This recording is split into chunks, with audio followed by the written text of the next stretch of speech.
Hello students, welcome to the class of strength of material. Student, last class में हमने basic concepts देखे थे bending moment and shear force diagram के।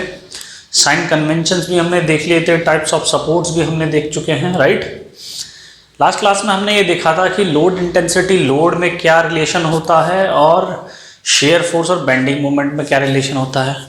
ठीक है बच्चों, अब ये कुछ बच्चे कंफ्यूज करते हैं कि लोड जो है उसको कुछ और मान लेते हैं, शेयर फोर्स को कुछ और मान लेते हैं। तो बच्चों ध्यान रखना, बीम पे जो लोड होता है वो हमेशा शेयर फोर्स होता है, राइट। बीम पे जो लोड होता है तो हमेशा वो शेयर फोर्स हो जाता है। तो जो रिलेशन आता है आपका लोड इंटेंसिटी, शेयर फोर्स और बेंडिंग मोमेंट में, वो क्या है, रिलेशन क्या है कि जैसे अगर हम रिलेशन की बात करें कि रिलेशन बिटवीन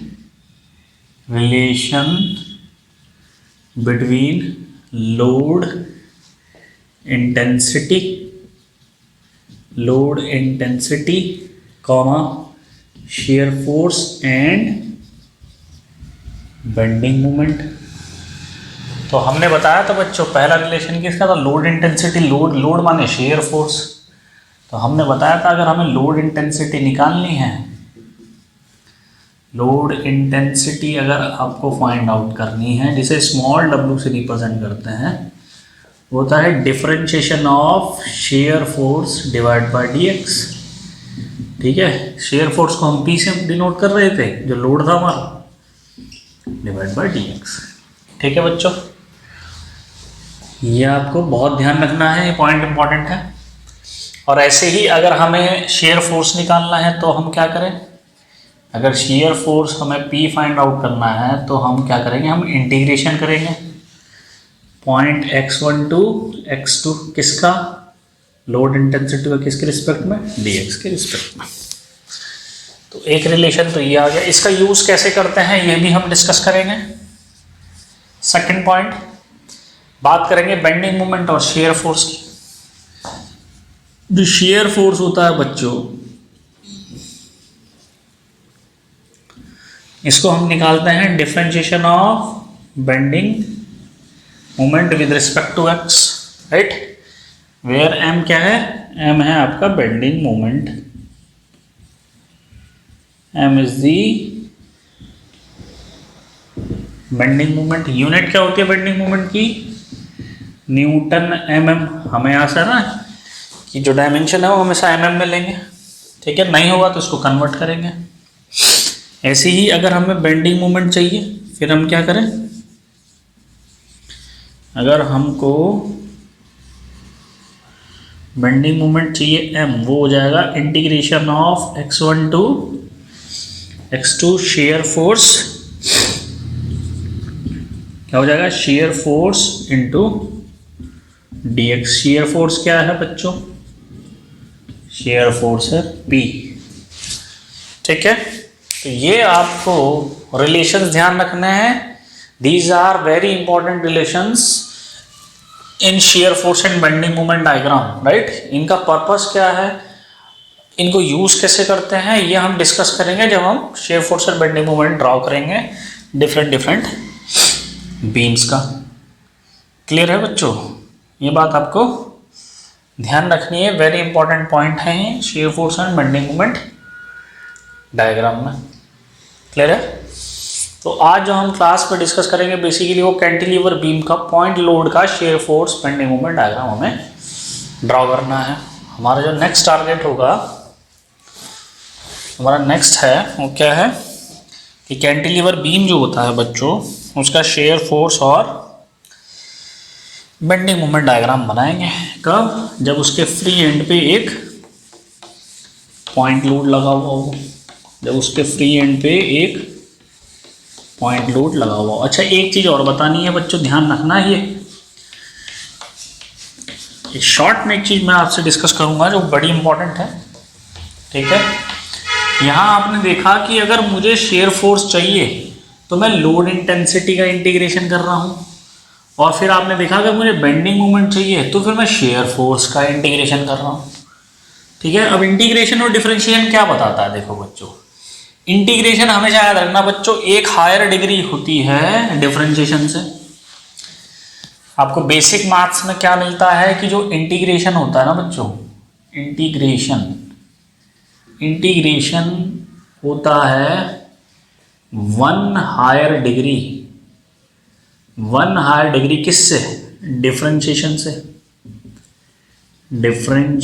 से। ठीक है, कहने का मतलब यह है कि अगर ये 1 डिग्री का होगा तो ये 2nd डिग्री का होगा, अगर ये 0 डिग्री का होगा तो ये फर्स्ट। अब ये डिग्री क्या है? ये x बताता है। देखो जैसे इंटीग्रेशन अगर स्क्वायर है तो डिफरेंशिएशन क्या होगा इसका? 2x। तो 1 डिग्री में आ गया ना। पहले डिग्री कितनी थी? 2। ठीक है, हमने x स्क्वायर का डिफरेंशिएशन किया तो कितना आया? 2x। तो डिग्री कितनी आ गई? 1, यानी कि 1 डिग्री डिक्रीज कर गई। या अगर मैं 2x का डिफरेंशिएशन से इंटीग्रेशन करूंगा तो 1 डिग्री क्या होगी? हायर हो जाएगी, क्योंकि यहां पर पहले टेक क्या है? 2x, इसका इंटीग्रेशन क्या होगा? x square.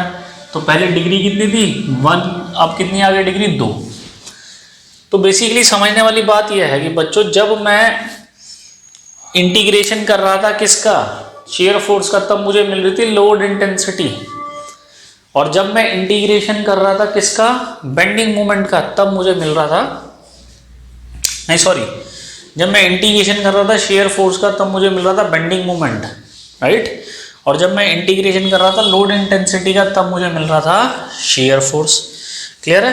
तो ध्यान रखना बच्चों, जो ये लोड इंटेंसिटी होती है, लोड इंटेंसिटी जो होती है ये होता है 0 ऑर्डर का, ये होता है 0 ऑर्डर।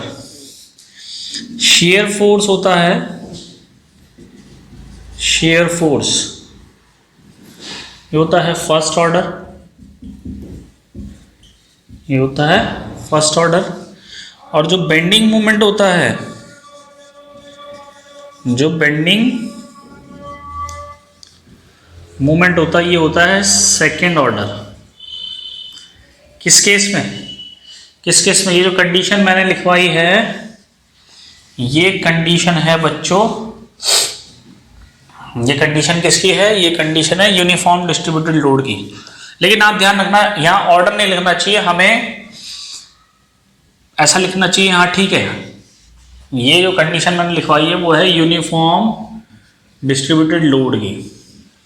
यूनिफॉर्म, अभी हम इस बात को भी प्रूफ करेंगे कैसे ये ऑर्डर इंक्रीज करते हैं, लेकिन मेरा मोटिव यहाँ ये uniform distributed load, point load और यूवीएल बताने का नहीं है। यूवीएल में ये फर्स्ट का होता है, ये सेकंड का होता है, थर्ड का हो जाता है, ठीक है। ये यूडीएल में है, ठीक है, ये किस में है?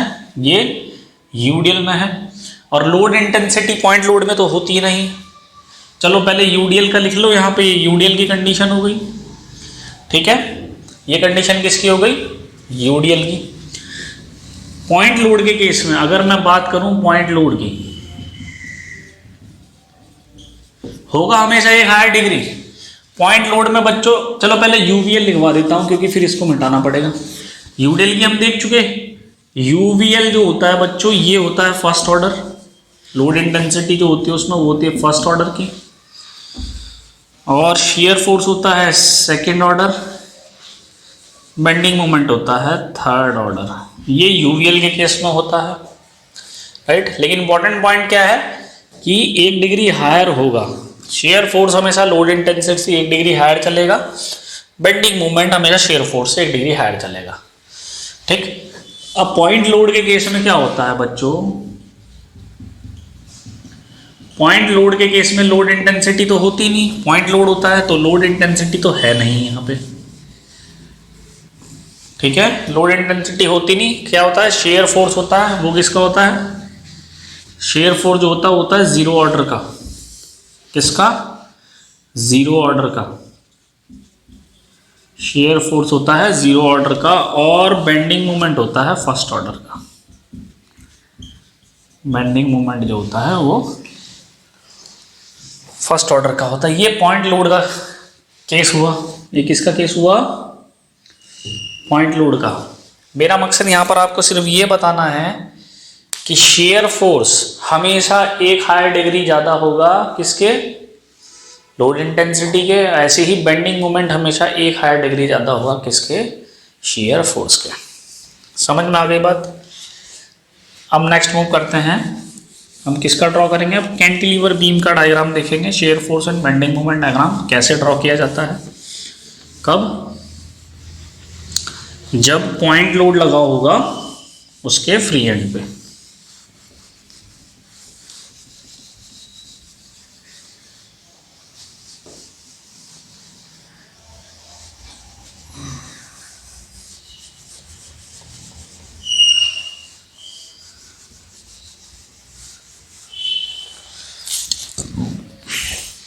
हेडिंग डालेंगे, draw the shear force and bending moment diagram of cantilever beam when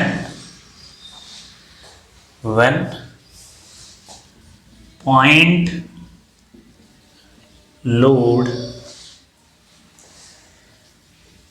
acts at its free end. ठीक है, ये हमारी हेडिंग है, हमें कैंटिलीवर बीम का शेयर फोर्स और बेंडिंग मोमेंट डायग्राम बनाना है। क्या करें, देखो इसको बच्चों मैं बहुत आराम से पढ़ाऊंगा, कोई भागना नहीं है मुझे इसमें, ये समझ नहीं आएगा कैसे। ठीक है, ये चीज़ें फिर आपके समझ नहीं आएंगी।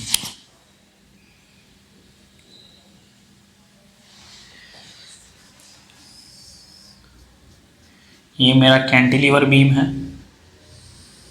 राइट, ये मेरा हो गया कैंटिलीवर बीम, ये हो गया इसका फ्री एंड और ये हो गया इसका फिक्स्ड एंड।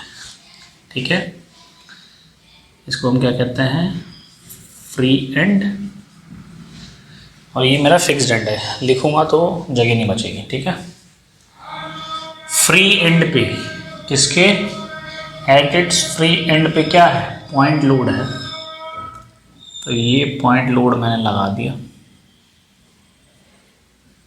ठीक है, पॉइंट लोड लगाया मैंने पी, क्लियर है।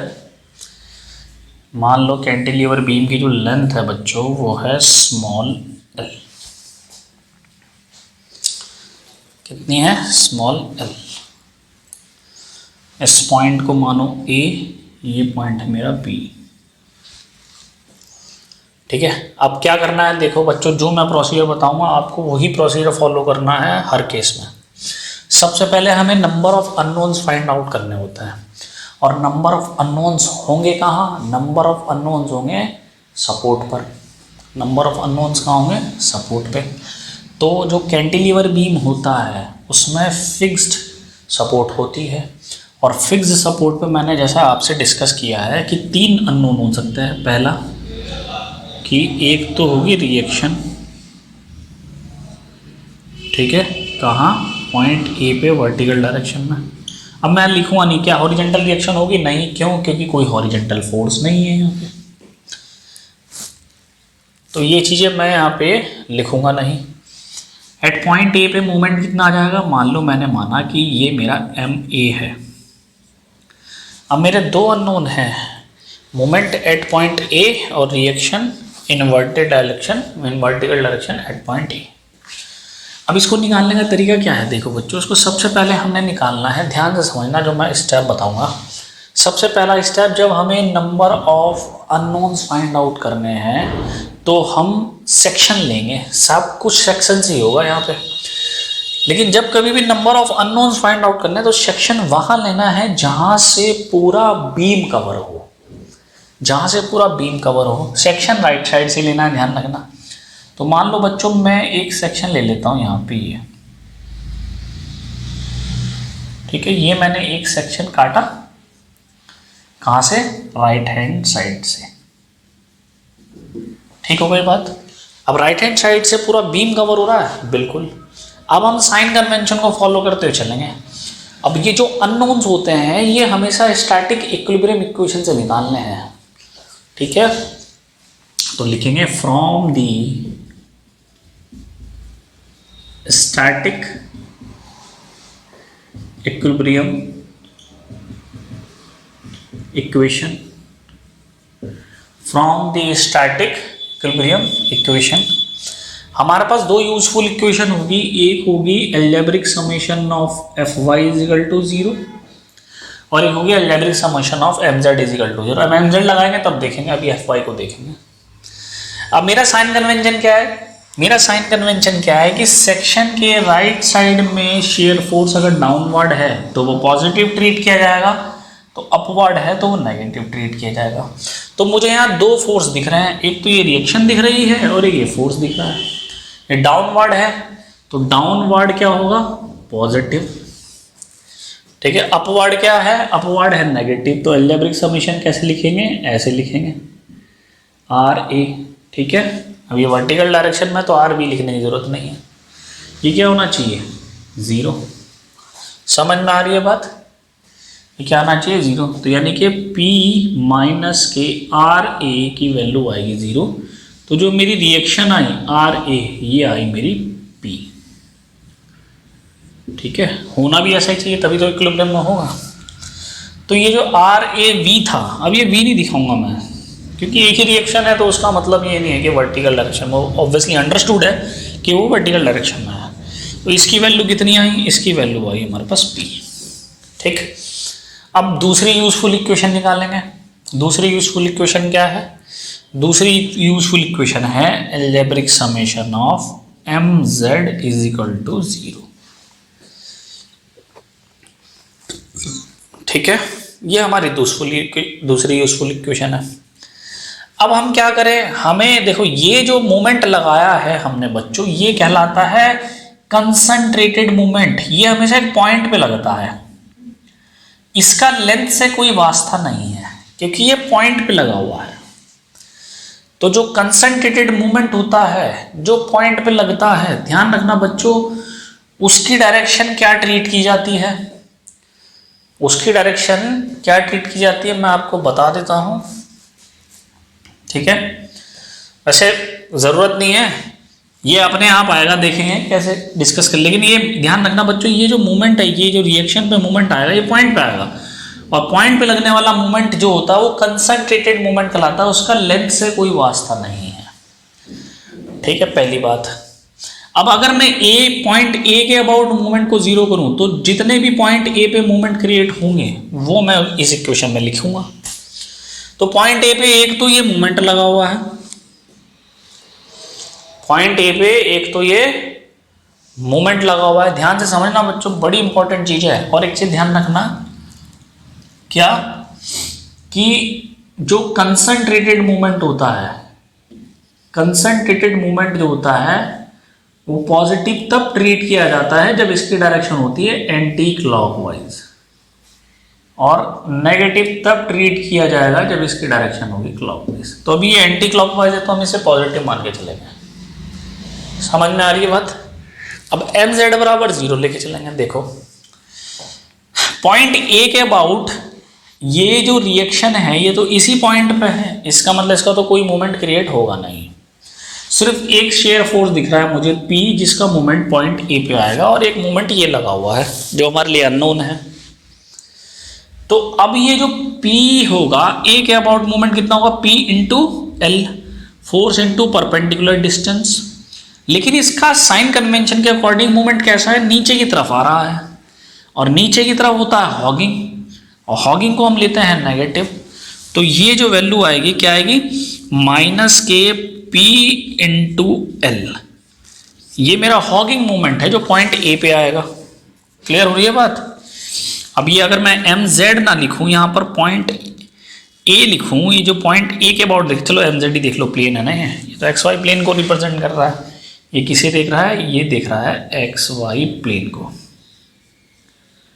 ठीक। तो अब ये हो गया हॉगिंग प्लस एल्जेब्रिक माने प्लस। अब ये मूवमेंट लगा हुआ है, ये तो हम पॉजिटिव मानते हैं क्योंकि एंटी क्लॉकवाइज लगा हुआ है, plus M A, is equal to 0। अब इसमें लेंथ क्यों नहीं आई, क्योंकि ये तो कंसंट्रेटेड मोमेंट है। तो जो एम ए की वैल्यू क्या है, एम ए की value I P into L, positive negative positive. अच्छा, जब ये पॉजिटिव आई तो फिर से मैं वही कॉन्सेप्ट दोहराऊंगा, ये रिएक्शन थी, ये मोमेंट की रिएक्शन है पॉइंट ए पे, ये मोमेंट की रिएक्शन है बेसिकली पॉइंट ए पे, ये पॉजिटिव आई, इसका मतलब ये जो डायरेक्शन है ये डायरेक्शन बिल्कुल करेक्ट है जो हमने ली है, और पॉजिटिव आ रहा है इसका मतलब ये एंटी क्लॉकवाइज है। ठीक है, समझ में आ रही है बात।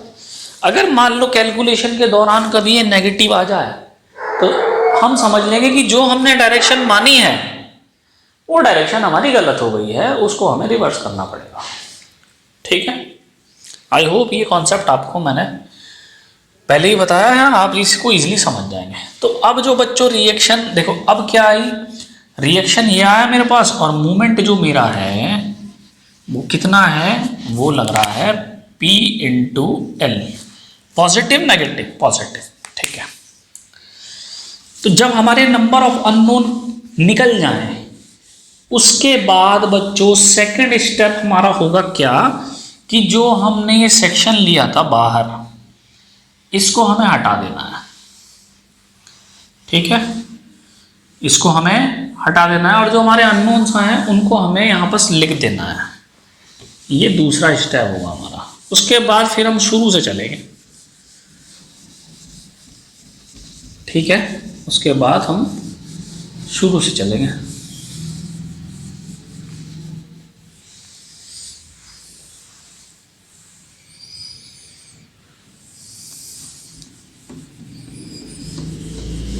ठीक है, अंडरस्टूड है, ये फ्री हैंड है, इस पर लिखने की जरूरत नहीं। अब देखो, सबसे पहले हेडिंग डालेंगे इसके यहाँ, जब ये काम खत्म हो जाए अननोन्स निकालने के बाद फिर हम देखेंगे शेयर फोर्स कैलकुलेशन कैसे करते हैं। ये बड़ा इंपॉर्टेंट है बच्चों, समझ लेना। ठीक है, एक चीज हमेशा ध्यान रखना बच्चों, जो भी शेयर फोर्स होता है ना वो हमेशा 2 पॉइंट के बीच में निकाला जाता है।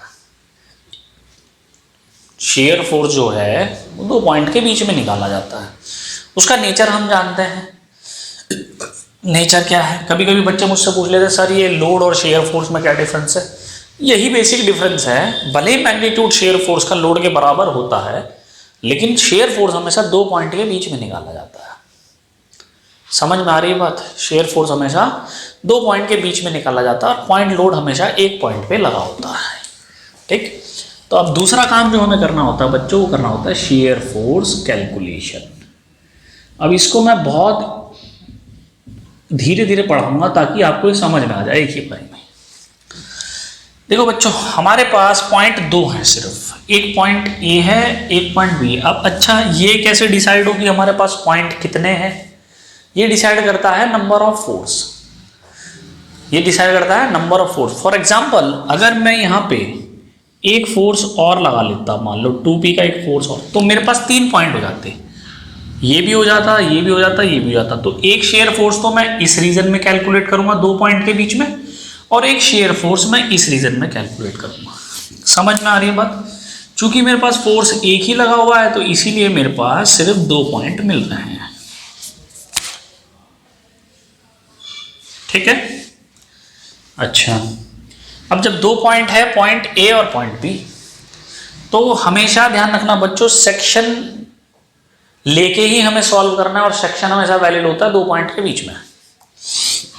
तो अब हम क्या करेंगे कि जो 2 पॉइंट होंगे उसके बीच में एक सेक्शन लेंगे राइट हैंड साइड से। मैं आपको बस प्रोसीजर पढ़ा रहा हूं, ये प्रोसीजर क्या है। राइट हैंड साइड से हम उन 2 पॉइंट के बीच में सेक्शन लेंगे। एक चीज ध्यान रखना, जितने पॉइंट होंगे उतने सेक्शन आएंगे, जितने पॉइंट होंगे उससे एक कम सेक्शन आएगा। जैसे यहाँ 2 पॉइंट है, सेक्शन कितना आएगा 1। 3 पॉइंट होते तो सेक्शन कितने आते 2। 4 पॉइंट होते तो सेक्शन कितने आते 3।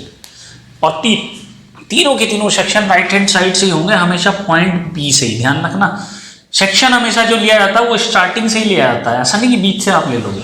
अगर मान लो कोई और फोर्स भी होता और मैं सेक्शन लेता फिर भी मैं इसी पॉइंट से लूंगा, ये ध्यान रखना। सेक्शन हमेशा फ्री हैंड से ही लिया जाएगा। क्योंकि यहाँ अब 2 पॉइंट है तो यहाँ एक सेक्शन आएगा, किसके बीच में? पॉइंट्स के बीच में। अब देखो ये जो सेक्शन हमने लिया है, ये जो सेक्शन हमने लिया कहां से लिया है, ये हमने सेक्शन लिया है इस पॉइंट से, राइट हैंड साइड से। तो यहां x की वैल्यू वेरी कराएंगे। देखो राइट हैंड साइड से मैं कहूं कि अगर मेरी x की वैल्यू ये स्टार्ट होगा ना यहां से, तो यहां x की वैल्यू होगी 0 और खत्म कहां हो रहा है दूसरा पॉइंट, पॉइंट A पे खत्म हो रहा है। ये कहां खत्म हो रहा है, ये खत्म हो रहा है यहां पे पॉइंट A पे। यहां x की वैल्यू होगी L, यानी कि जो सेक्शन हमने लिया है बच्चों B to A, B पे x की वैल्यू है 0, A पे है x की वैल्यू L। क्लियर हो गई बात? ठीक है, क्लियर है।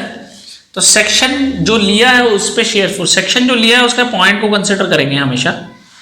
ठीक है, यहां तक जो है, यहां तक हमारा कितना शेयर फोर्स है। सेक्शन के लेफ्ट साइड में क्या है उसे भूल जाएंगे, सेक्शन के राइट साइड में देखेंगे। मुझे सेक्शन के राइट साइड में सिर्फ एक फोर्स नजर आ रहा है P, और वो भी है डाउनवर्ड। डाउनवर्ड का मतलब है पॉजिटिव, यानी कि जो मैंने सेक्शन लिया है shear force at section X, shear force at section X मुझे मिल रहा है पॉजिटिव के P, और इस सेक्शन की लिमिट क्या है, इस सेक्शन की लिमिट है x की वैल्यू 0 टू x की वैल्यू L, यानी कि x की वैल्यू 0 किस पे है B पे, x की वैल्यू L किस पे है A पे। B टू A वेरी कर रहा है ये सेक्शन। अब बच्चों ध्यान रखना, अब जो मैं सिखाने जा रहा हूं उसको सीख लेना, तो आप दुनिया का कोई भी शेयर फोर्स डायग्राम बना दोगे, कैसा भी कितना भी टिपिकल हो। हमेशा याद रखना बच्चों, जितने भी पॉइंट होंगे, जितने भी पॉइंट होंगे उन पॉइंट को हमेशा 2 बार कंसिडर करना है। बच्चा यहां कंफ्यूज होता है इस चैप्टर में। जैसे पॉइंट B है तो मैं इसे 2 बार लूंगा, पॉइंट A है तब मैं इसे 2 बार लूंगा। तो देखो जब पॉइंट B को पहली बार लेंगे, मैंने कहा कि मेरा पॉइंट B पे शेयर फोर्स कितना है, कब, जब ये फोर्स नहीं था, जब ये फोर्स नहीं था तब मेरा कितना था। इसका मैं लॉजिक समझाऊंगा आपको, मैं ऐसा क्यों कर रहा हूं और इसका क्या एडवांटेज होता है। कितना था 0।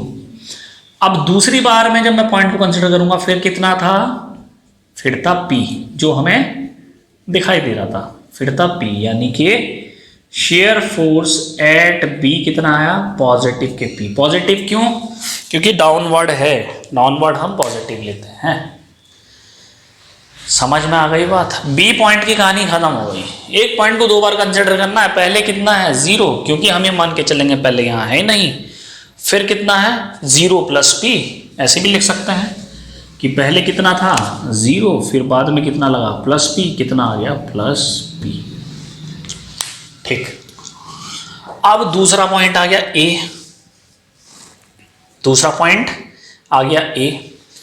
अब ये जो P है B पे था, मैंने बोला सेक्शन हमेशा वैलिड होगा 2 पॉइंट पे, सेक्शन हमेशा वैलिड होगा 2 पॉइंट पे। अब बात समझने की ये है बच्चों, ध्यान से समझेंगे कि अगर सेक्शन मैं यहां लूं, चाहे यहां लूं, चाहे यहां लूं, तो यहां अगर मैं सेक्शन लेता तब भी वो P आता B पॉइंट पे। समझ में आ रही है बात? यहां मैं सेक्शन लेता तब भी वो P आता। कहने का मतलब क्या है कि ये जो शेयर फोर्स P है ये A तक कांस्टेंट है, क्योंकि ये सेक्शन अगर मैं वेरी कराता रहूं तो इसकी वैल्यू चेंज नहीं हो रही है। समझ में आ रही है बात? इसकी वैल्यू चेंज नहीं हो रही है। इसका मतलब कि जो शेयर फोर्स है वो पॉइंट लोड के केस में कांस्टेंट रहता है 2 पॉइंट के बीच। इनको नोट करके लिखना है हमें। और ये 0 डिग्री का है क्योंकि इसमें x आ नहीं रहा, P इंटू x की पावर 0 लिख सकता हूं ना इसको। तो 0 डिग्री का शेयर फोर्स है पॉइंट लोड में, तभी तो मैंने लिखा था 0 ऑर्डर पॉइंट लोड के केस में। तो इसका मतलब क्या है कि जो शेयर फोर्स होगा बच्चों पॉइंट A को जब हम 2 बार पहली बार जब हम कंसिडर करेंगे तो ये लगा हुआ है प्लस P, क्योंकि यहां भी P होगा, यहां भी P होगा, यहां भी P होगा, यहां भी P होगा, क्योंकि कहीं भी सेक्शन लूंगा मैं ये P ही लगा हुआ हमेशा। तो ठीक है, समझ में आ रही है बात? ठीक हो गई बात हमारी। और ये इक्वेशन भी बता रही है हमें, देखो अगर x की वैल्यू 0 है तब भी P है और x की वैल्यू L है तब भी P है। समझ में आ रही है बात? क्योंकि ये x पे डिपेंड ही नहीं कर रहा, क्योंकि ये x पे डिपेंड ही नहीं कर रहा, x की पावर यहां 0 है। समझ में आ रही है बात? तो कांस्टेंट नेचर का शेयर फोर्स है पॉइंट लोड के केस में। अब बच्चों ध्यान से समझना, अब हम पहुंच गए ए पे। अब जब दूसरी बार ए को लेके आएंगे तो ए पे फिर कितने फोर्स है? पहले कितना था? P। अब ए पे कितने फोर्स है? एक तो ये पॉजिटिव P लग रहा था और एक ये रिएक्शन थी, लेकिन रिएक्शन नीचे से थी। रिएक्शन नीचे से थी तो नीचे को हम मानते हैं नेगेटिव माइनस के RA, यानी कि शेयर फोर्स जो फाइनल ए पॉइंट पे आएगा वो आ जाएगा P minus P, that is 0। That is 0। समझ में आ रही है बात बच्चों? ये पॉइंट क्लियर है? तो यहां हमने क्या सीखा? हमने यहां ये सीखा कि पॉइंट लोड के केस में शेयर फोर्स का जो ऑर्डर है वो कितना है? 0। पहली बात, ठीक। शेयर फोर्स का ऑर्डर कितना है? 0। इसका मतलब ये है कि शेयर फोर्स पॉइंट लोड के केस में दो पॉइंट के बीच में हमेशा रहता है कांस्टेंट। हमेशा क्या रहता है? कांस्टेंट। ठीक है, दूसरा पॉइंट ये आएगा। ठीक है, तीसरा पॉइंट, कैंटिलीवर बीम के केस में जब पॉइंट लोड लगा हुआ होता है तो फिक्स्ड पॉइंट पे जो शेयर फोर्स होगा वो हमेशा क्या आएगा? 0। वो हमेशा क्या आएगा? 0। शेयर फोर्स हमेशा क्या रहेगा? 0। 0 कैसे? 0 क्लोज डायग्राम बनाने के लिए भी समझाऊंगा मैं। 0 कैसे? हमेशा क्लोज डायग्राम बनने के लिए। बात को समझ लेना बच्चों, ये क्लोज डायग्राम की फॉर्म है। 0 वैसे नहीं आएगा, डायग्राम में आपको 0 नहीं दिखेगा। ये क्लोज डायग्राम बनाने के लिए हमने 0 किया है। जब एक पॉइंट को हम कितनी बार कंसिडर करते हैं? 2 बार। ध्यान से समझना जो मैं अब पॉइंट्स कंसिडर करूंगा। तो अगर मुझे अब शेयर फोर्स डायग्राम बनाना है तो मैं क्या करूं? देखो ध्यान से समझना। अब शेयर फोर्स डायग्राम बनाने के लिए हम इस सेक्शन को हटा देंगे। ठीक है,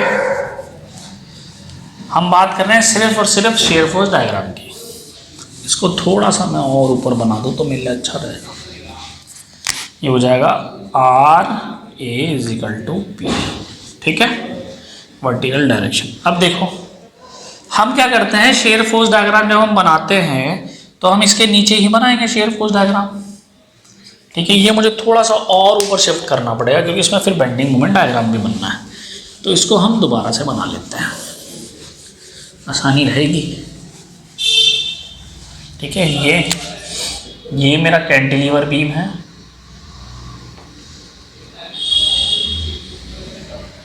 ये मेरा पॉइंट लोड था P, ये पॉइंट B है, ये पॉइंट A है।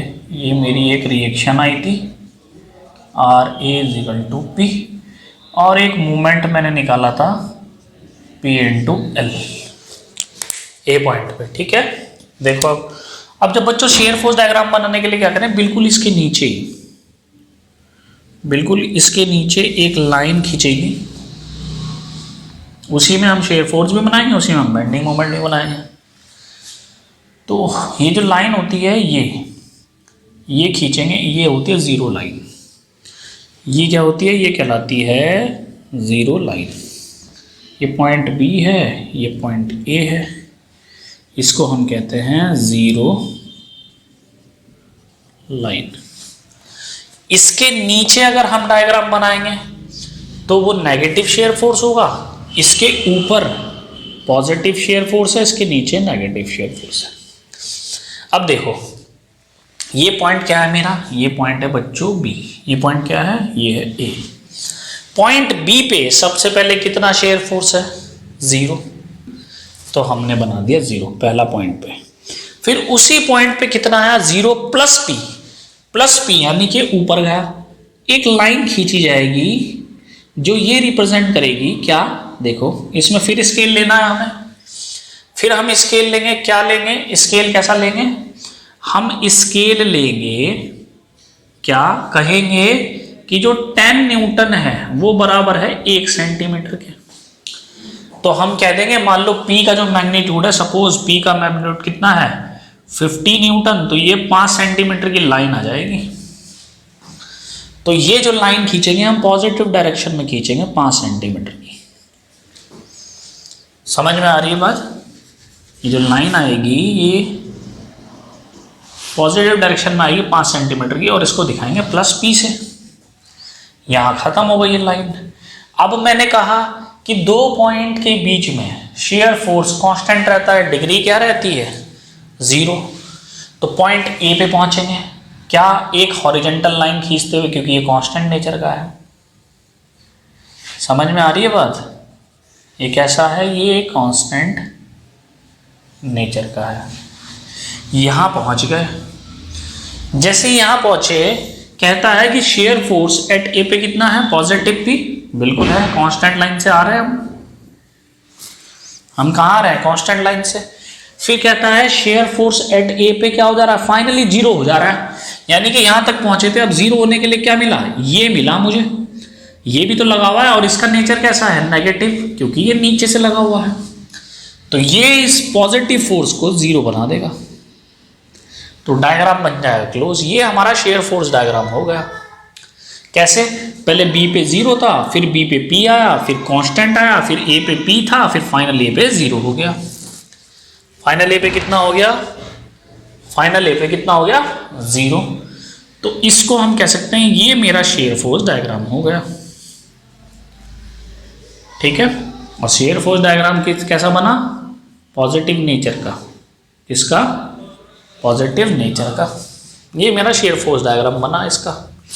अब यहां पॉइंट क्या था डिस्कस करने वाले, पहला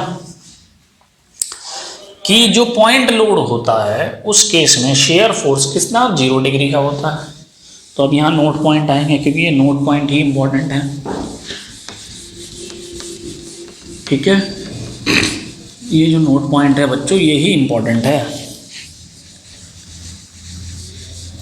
ये थोड़ा सा बड़ा है चैप्टर, क्योंकि मेरे को एक एक पॉइंट आपको अच्छे से समझाना होगा यहाँ पे, क्योंकि इसी में कंफ्यूजन रहता है बच्चों। ये हम क्लियर कर देंगे। ठीक है, देखो नोट पॉइंट लिखेंगे regarding the shear force diagram. पहला point, in case of point load, in case of point load, shear force diagram किस ऑर्डर का है, शेयर फोर्स जो है वो होगा 0 ऑर्डर का, 0 ऑर्डर का। मतलब बच्चों शेयर फोर्स जो होगा वो दो पॉइंट के बीच में कैसा होगा, कांस्टेंट। मींस क्या होगा कि शेयर फोर्स जो है, shear force will be constant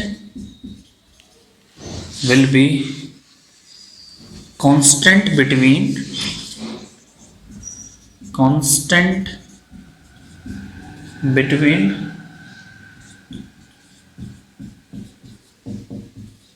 two points। समझ में आ गई बात? ठीक है, समझ में आ गई बात। कांस्टेंट तो होगा, और शेयर फोर्स डायग्राम में, ये तो हो गया हमारा पहला पॉइंट। दूसरा, शेयर फोर्स डायग्राम में शेयर फोर्स की जो लाइन होगी वो कैसी होगी, horizontal.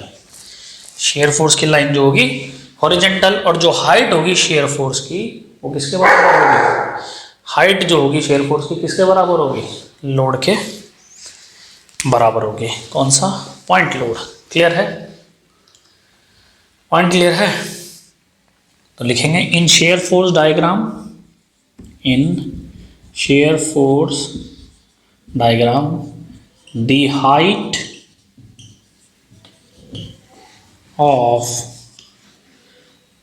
Of shear force diagram represent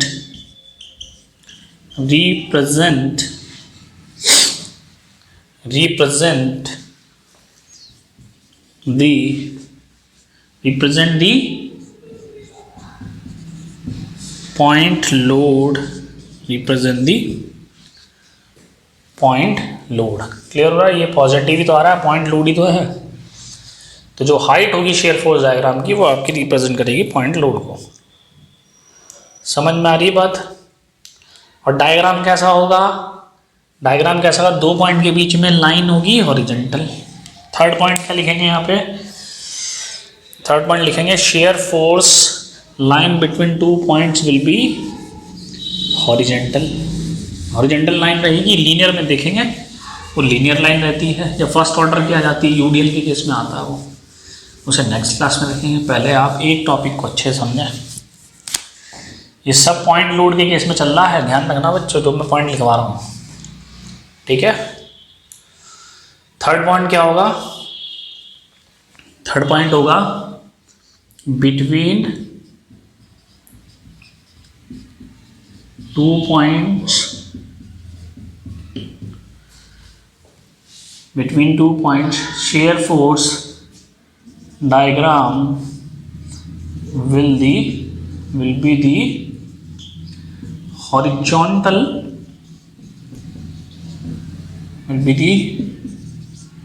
horizontal line, right? ध्यान रखना ये क्या होगी? horizontal line in case of point load, in case of point load, ठीक है। अच्छा एक चीज और ध्यान रखना है, क्या? देखो वो जो हमने कहा था ना कि जीरो आ रहा है, वो बच्चों डायग्राम को क्लोज करने के लिए बना है। वो डायग्राम को क्लोज करने के बना है। समझ में आ रही है बात? वो डायग्राम को क्लोज करने के बना है। लेकिन अगर कहें कि भाई ए पॉइंट पे कितना शेयर फोर्स है? पॉजिटिव के P.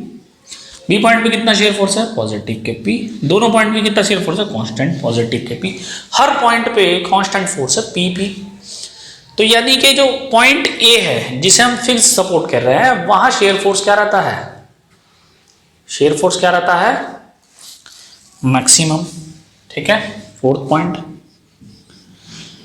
In case of cantilever beam, in case of cantilever beam, shear force will be maximum at the fixed support। ध्यान रखें आप, shear force maximum at the fixed support। और कोई point इसमें ध्यान रखने वाला नहीं है। क्लियर है? एक चीज और ध्यान रखना, जो रिएक्शन आती है वो किसके बराबर आती है? पॉइंट लोड के बराबर ही तो होती है, वो हाइट होती है। तो रिएक्शन के रिस्पेक्ट में भी लिख सकते हैं कि reaction in case of cantilever beam when it acts point load at its free end, ठीक है। When point load acts at its free end, cantilever beam की बात कर रहे हैं, क्या होगा? Reaction will be always equal to the height of shear force diagram. आप रिएक्शन डायरेक्टली कैलकुलेट कर सकते हैं। Height of shear force diagram, किसने पूछा कि ए पॉइंट पे रिएक्शन कितनी है? हाइट कितनी है? पी है। समझ में आ रही है बात? ठीक है। फिफ्थ पॉइंट कि reaction in case of point load, reaction in case of point load will be equal to the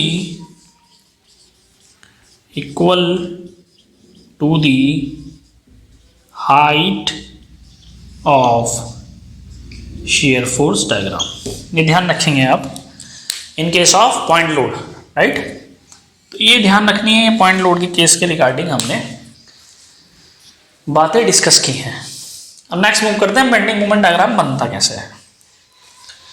share force diagram तो हमने बना लिया, बेंडिंग मोमेंट डायग्राम भी देखते हैं कैसे बनता है, ठीक है। चलो नेक्स्ट लिखेंगे बेंडिंग मोमेंट कैलकुलेशन। फिर बनाएंगे हम डायग्राम। नेक्स्ट लिखेंगे बेंडिंग मोमेंट कैलकुलेशन।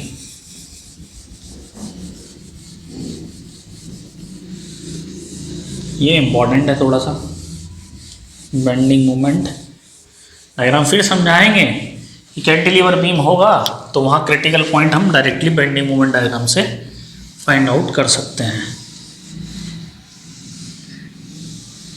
ठीक है, तो क्रिटिकल पॉइंट होगा वो डायरेक्टली हम बेंडिंग मोमेंट से फाइंड आउट कर सकते हैं। देखो नेक्स्ट लिखेंगे बेंडिंग मोमेंट कैलकुलेशन। इसमें भी वही करना है, एक पॉइंट को दो बार लेंगे। पहले सेक्शन लेना है। सेक्शन कहाँ से लेना है? हमेशा एक्स डायरेक्शन से। मान लो मैंने कहा ये मेरी डिस्टेंस है एक्स, यहाँ मैंने एक सेक्शन ले लिया, तो पॉइंट कितना आया? ये पॉइंट आया। तो ये मेरा सेक्शन है एक्स एक्स। समझ में आ रही बात? तो अब मोमेंट जो है, मोमेंट किस सेक्शन की बात कर रहे हैं? X x. ठीक, कितना होगा?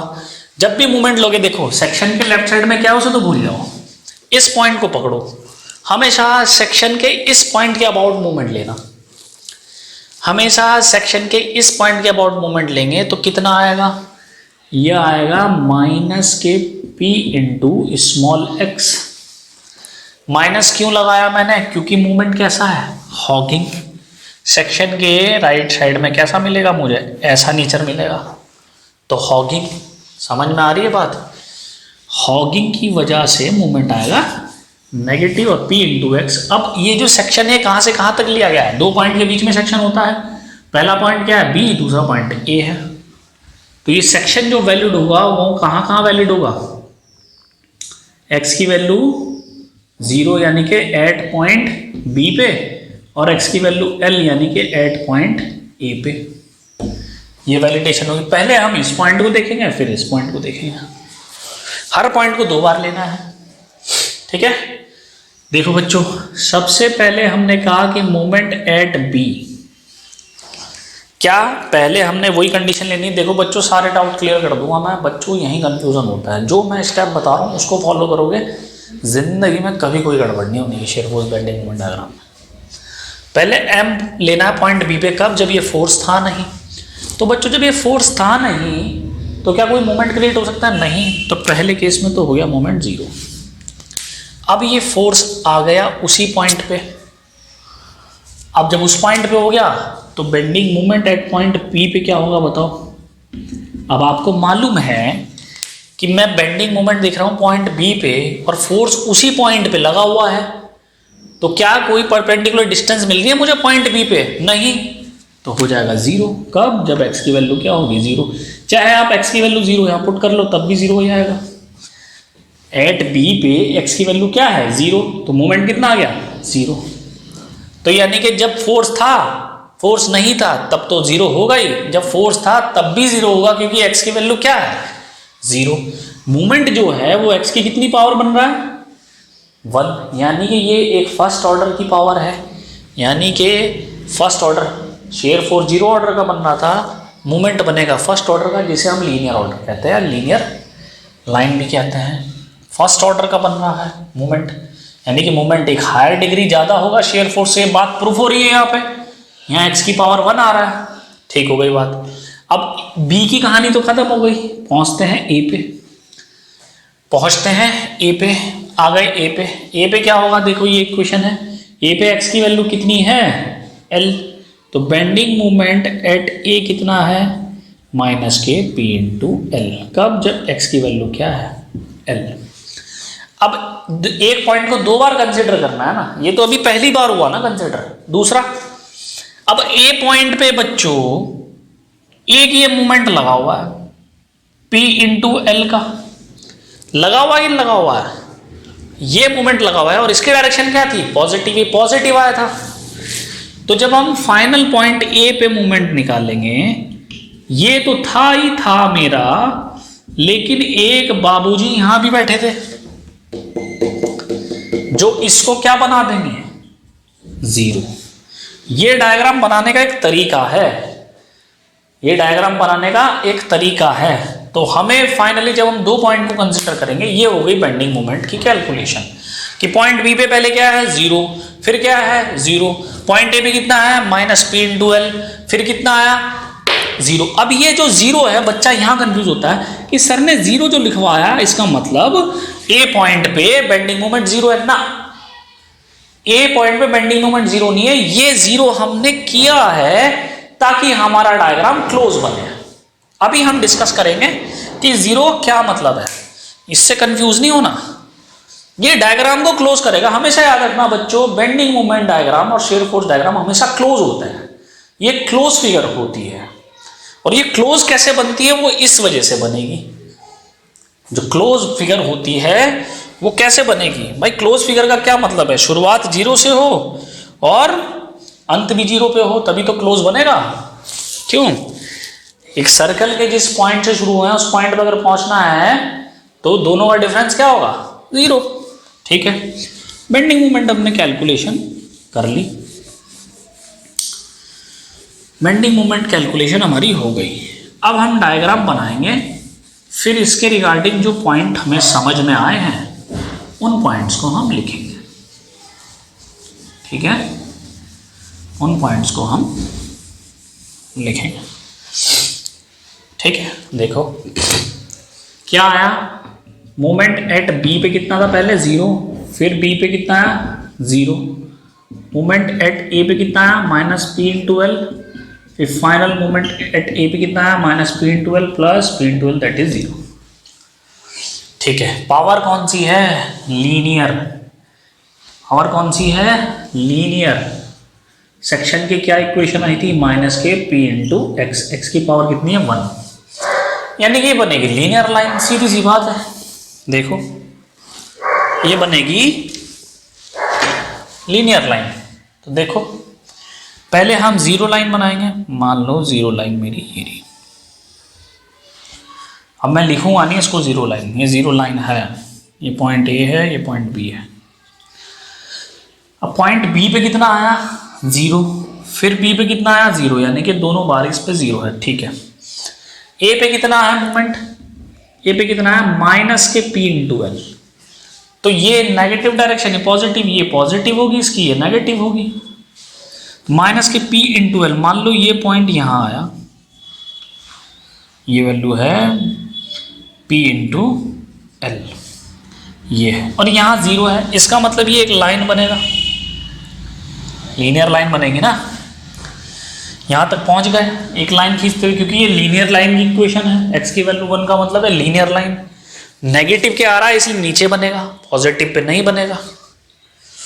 यहां पहुंच गए, जब यहां पहुंच गए माइनस के पी इंटू एल था, बिल्कुल ये माइनस के पी इंटू एल था, लेकिन एक बाबा ये भी बैठे थे इसके साथ इसी पॉइंट पे, तो ये जो माइनस था पी इंटू एल ये 0 था, तो माइनस के पी इंटू एल में जब हम प्लस के पी इंटू एल ऐड करेंगे तो ये 0 में पहुंच गया। समझ में आ रही है बात। तो अब ये डायग्राम क्लोज कैसे हुआ, क्लोज ऐसे हुआ कि माइनस के पी इंटू एल पे थे और ए पे पहुंचे, तो क्या बन गया 0।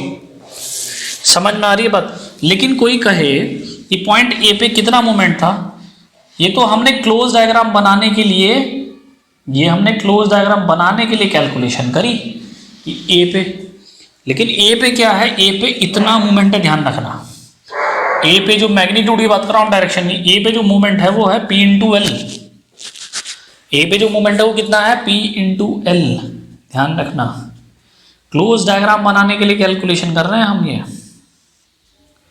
ये मेरा बेंडिंग मोमेंट डायग्राम बन गया। ए पे मैक्सिमम बेंडिंग मोमेंट होता है फिक्स सपोर्ट पे, कैंटिलीवर बीम के केस में। ये कैलकुलेशन क्यों की है, ये कैलकुलेशन की है ताकि हमारा डायग्राम क्लोज बने, ये कैलकुलेशन इसलिए की है। ठीक है बच्चों, तो ये हमारा बेंडिंग मोमेंट डायग्राम होगा। तो यहां पर हमें क्या लिखना है, यहां पर पहला नोट पॉइंट आएगा कि जो बेंडिंग मोमेंट होता है इन केस ऑफ पॉइंट लोड पे, वो क्या रहता है, हमेशा 1 हायर डिग्री रहता है, यानी कि किस रहता है, फर्स्ट ऑर्डर का रहता है। फर्स्ट ऑर्डर का रहता है, इसका मतलब इसकी जो दो पॉइंट के बीच में डायग्राम बनेगा, वो एक लाइन बनेगी, कौन सी? लीनियर लाइन, हॉरिजॉन्टल लाइन नहीं बनेगी, लीनियर लाइन बनेगी। दूसरा पॉइंट ये है कि जो रिएक्शन आती है, मोमेंट की रिएक्शन, ये मोमेंट की रिएक्शन हमेशा बेंडिंग मोमेंट डायग्राम के हाइट के बराबर रहेगी, जो मैक्सिमम हाइट आएगी ट्रायंगल की। समझ में आ रही है बात? ये राइट एंगल ट्रायंगल बनेगा बेंडिंग मोमेंट डायग्राम, ठीक है। ये रेक्टेंगल बनता है, ये राइट एंगल ट्रायंगल बनता है, ठीक हो गई बात, ठीक है। तो जो मोमेंट रिएक्शन होगी एट फिक्स सपोर्ट पे, वो किसके बराबर होगी? Will be equal to the height of the bending moment diagram. और डायग्राम कौन सा बनेगा? Right angle triangle. समझ में आ रही है? डायग्राम कौन सा बनेगा? Right angle triangle. क्लियर हो रही बात? तीसरा पॉइंट क्या बनेगा? तीसरा पॉइंट होगा इन case of point load bending moment will be maximum at the fix support of cantilever beam. उसकी वैल्यू क्या होगी? P into L. समझ में आ गई बात? और चौथा पॉइंट क्या बनेगा? लाइन क्या बनेगी? Linear line.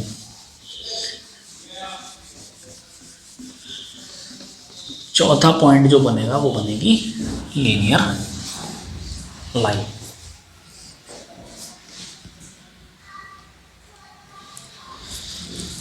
तो यार नोट पॉइंट लिखेंगे सबसे पहला, regarding the bending moment diagram in case of cantilever beam. First point, in case of point load, तो क्या लिखें हम? इन case of point load, in case of point load bending moment हमेशा क्या होगा? फर्स्ट ऑर्डर का होगा, फर्स्ट ऑर्डर का होगा। समझ में आ रही है बात? x की पावर कितनी थी? 1, यानी कि यहाँ हम लिख सकते हैं कि जो लाइन होगी, line of bending moment diagram between 2 points will be linear in nature। पहली बात ये हो गई, ठीक है। अच्छा, मोमेंट पे जो रिएक्शन आ रही है फिक्स सपोर्ट पे, यानी कि at fixed support, at fixed support the reaction, moment reaction, moment reaction will be equal to the height of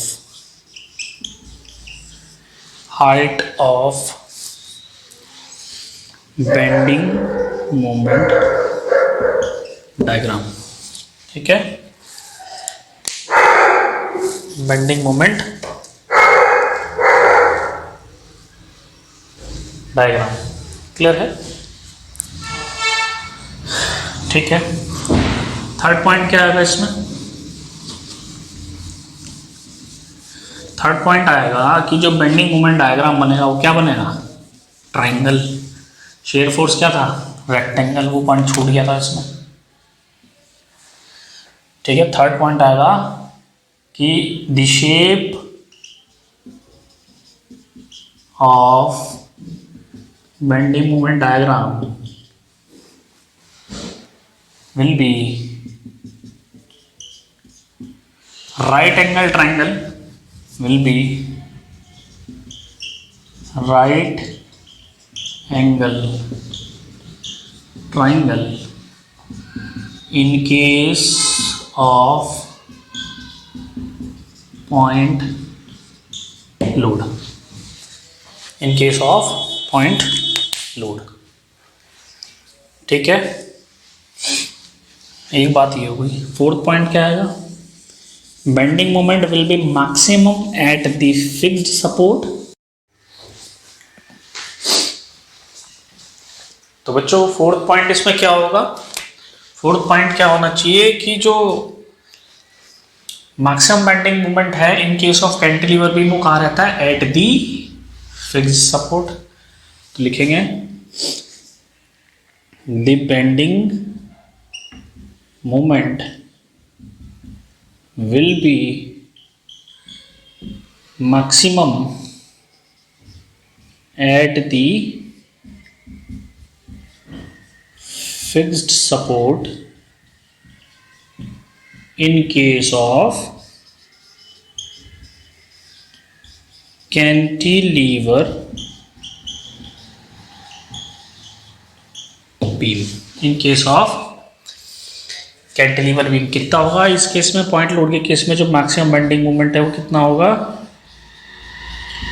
ये होगा P इंटू एल। ठीक है, मैग्नीट्यूड की बात कर रहे हैं, डायरेक्शन नहीं, कितना होगा P इंटू एल। तो बच्चों आज जो हमने देखा वो क्या देखा कि कैंटिलीवर बीम में जो पॉइंट लोड होता है जब हम फ्री एंड पे इसको एक्ट करते हैं तो कैसे इसका शेयर फोर्स और बेंडिंग मोमेंट डायग्राम बनाया जाता है। तो बच्चों बात समझने की क्या है कि मैक्सिमम बेंडिंग मोमेंट कहाँ है, यहाँ पे, तो यहीं पर मैक्सिमम बेंडिंग स्ट्रेसेस नहीं होगी, तो जो भी कैलकुलेशन होगी वो यहाँ होगी, यानी कि इस पॉइंट, ये पॉइंट होगा हमारा क्रिटिकल पॉइंट, ये पॉइंट जो हमारा होगा वो क्रिटिकल पॉइंट होगा, और जो भी डिज़ाइन होगा उसका कैलकुलेशन हम किस पे रहे हैं, एट पॉइंट ए पे। क्लियर है। तो अगर हमारे पास ये इंफॉर्मेशन नहीं होगी तो we will not be able to discuss or we will not be able to find the where will be the shear force and bending moment diagram maximum, right? And at that point we have to calculate the bending stresses as well as shear stresses। तो I hope बच्चों आज की जो class हुई है उसमें आपको बहुत सारी चीज़ें समझ में आई हो। अगर आपको कोई चीज़ें समझ में नहीं आती तो आप वीडियो दोबारा से रिपीट करके देख सकते हैं। तो नेक्स्ट क्लास में हम देखेंगे कैंटिलीवर बीम में जब यूडीएल लगा होता है तब उसका शेयर फोर्स और बेंडिंग मोमेंट डायग्राम कैसे ड्रॉ किया जाता है, राइट। तो आज के लिए इतना काफ़ी है। Thank you very much.